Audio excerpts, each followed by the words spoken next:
about Apple and management. Actually, I'll do during this video a link between this huge company and different sections of management which are really important to ensure profitability of a business. I'm Alexandra Dion and I'm going to be your narrator for this video. So first of all, in this video, I'll talk to you a little bit more about motivation and leadership. These two sections are chapters in the book Management by Chuck Williams, and more information can be found in this book actually.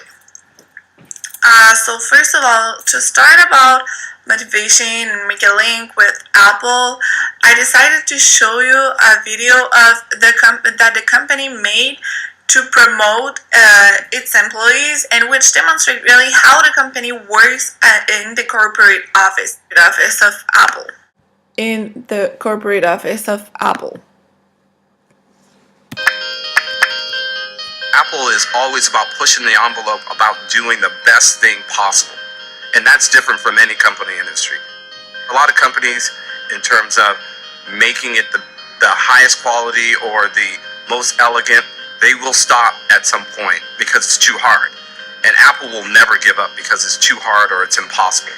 There's no company in the world where there's such a reverence for expertise. You don't come to Apple unless you're really good at what you do. The reason you're here, the reason you were hired, is because you're at the top of your field, or you have the potential to be at the top of your field. There's a belief in the power of small teams to do really great things. That if you get the right people in the room with this notion of let's just do something really great, then great things can happen. Thinking outside the box is funny. We don't even really think about the box. When we go out to do something, we don't start by saying what is everyone else doing and therefore what are the best practices and what should we do. I think we look to say what's the best it possibly can be. We never stop, really, and we were always refining every little last detail until there's no more time to refine. There is no such thing as good enough. It just has to be the best.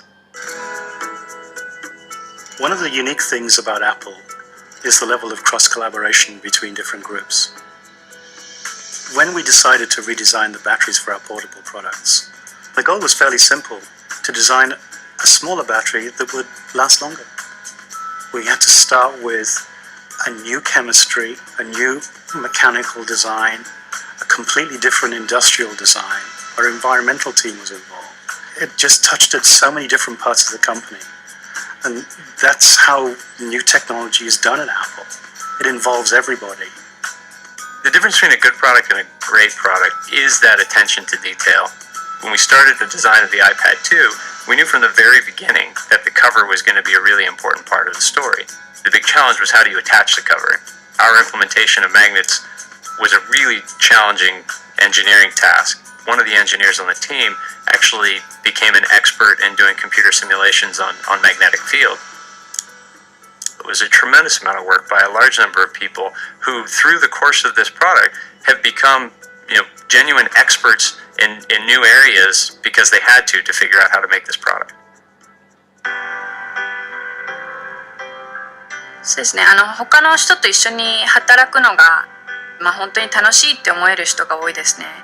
いろんな問題にぶち当たりながらもどんどん前に進んで、常に問題を解決していく人たちっていうのがアップルには多いです。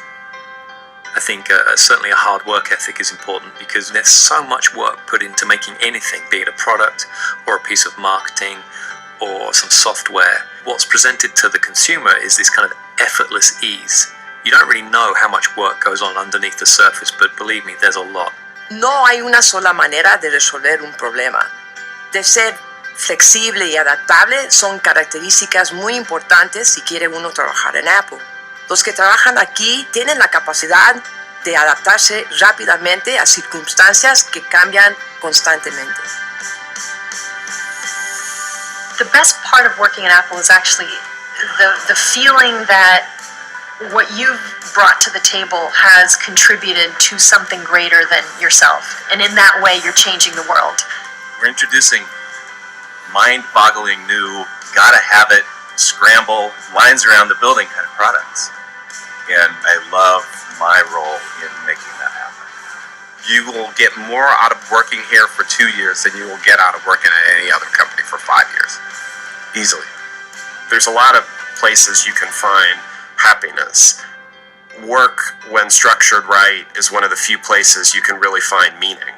And I think what Apple gives the employees is the opportunity to be part of something really, really meaningful.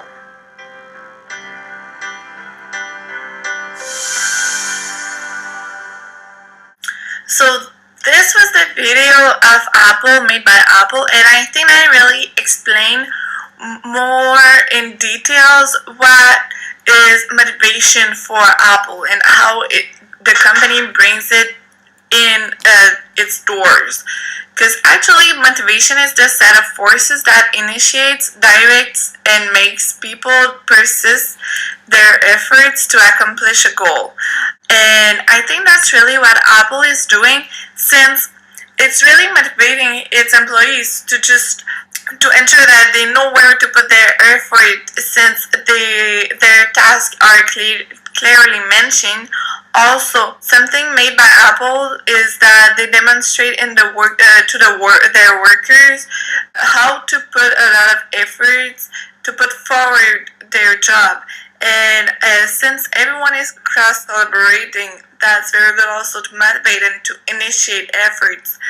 And also, the persistence of effort is based on how long the employees will put forth effort in their jobs before reducing or eliminating those efforts.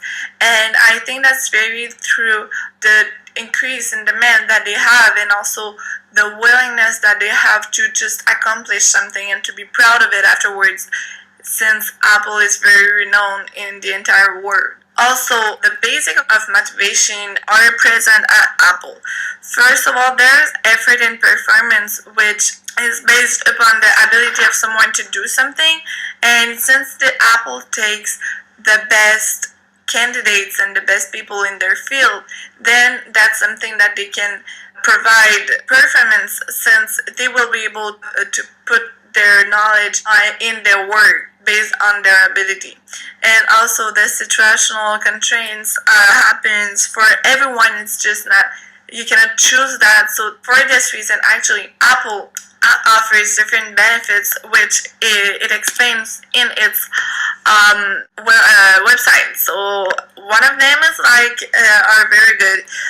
There is wellness programs to ensure that the employees will feel way more happier and just healthier. Also, the on-site fitness centers is also very good. Since someone also has health and life insurance, that's something that be in mind of someone in which reduces its stresses. Also, the needs, I think that this true the unmet needs that Apple keeps the motivation of its group. As mentioned in the video, they're looking for the best possible that they can do. They're not willing to just look for something that had been invented. They want to create something. So since it's always new stuff, very creative, innovative, that's a very good motivation. Also, there are the extrinsic and intrinsic rewards. I think that Apple put more emphasis on the intrinsic, more the feeling of being proud of what you do in the company, and which will affect someone else, or a decision in the entire company is also very good. Also, there is recognition bonuses that can be offered to either superiors or corporate employees. I think that Apple is using the expectancy theory. The expectancy theory is actually a theory that states that people will be motivated to the extent to which they believe that their effort will lead to good performance, that good performance will be rewarded, and that it will be offered attractive rewards. In fact, that's really what Apple wants. They want their employees to just put efforts, and since they know that performance will be rewarded. So now I will talk to you about leadership and also mostly about Steve Jobs, which created Apple decades ago, but unfortunately who died in 2011 and who's now a legend in the business industry. Steve Jobs was for sure a great leader. Nevertheless, just to explain you a little bit, leadership is the process of influencing others to achieve group organizational goals. This is what Steve Jobs wanted. Even if he had some managers aspect characteristics such as efficiency and productivity, Steve Jobs was way more in the leader side, which was based upon do the right thing. He had a clear vision of the company, what he wanted. He didn't wanted it to be, he really wanted to keep it simple and to provide it to customers. And also it was very inspiring and motivating since he made some seminars and conferences to which thousands of people attended. He was also a participative leadership. As I mentioned before in the motivation part, there are some superiors who are going to teams and question them, and that's actually what Steve Jobs admitted that was his daily task, is just to go in and see his employees and ask them questions and give them some ideas and challenge their ideas, and sometimes they challenge his ideas. Also, his achievement-oriented leader.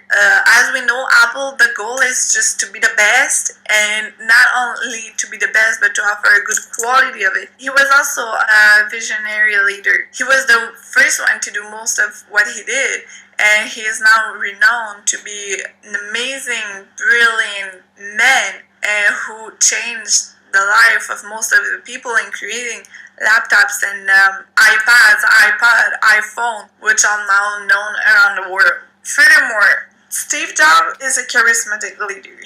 He is not seen as a charismatic as we used to be. Like normally we would say that it's a man, which is the case of Steve Jobs for sure. He was also very tall, which is another characteristic.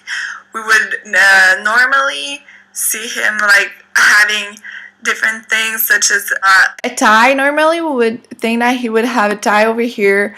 We would also think I would not wear that, which is not something very fashionable, and most of the leaders, which are seen as charismatic, put a lot of efforts in what they wear. However, it's really true, it's moral and the different values that he had, that Steve Jobs made a very good job actually in providing what he wanted and to also motivate its people. He communicated so easily and he was very good. He did a very good conference at Stanford, which is now very well renowned. He displays confidence in followers' ability to achieve their vision. So even if it's not maybe the typical kind of leader that we would think that would be very handsome and taking care of himself, he's still an example for other leaders. Apple was able to mix motivation and leadership. I think this is true. It's leader that Apple had been able to motivate, to keep its employee motivated, and really to ensure that it will offer the best product available. So thank you. I hope you enjoyed. And if you have any questions, don't be shy to come and ask me. Thanks.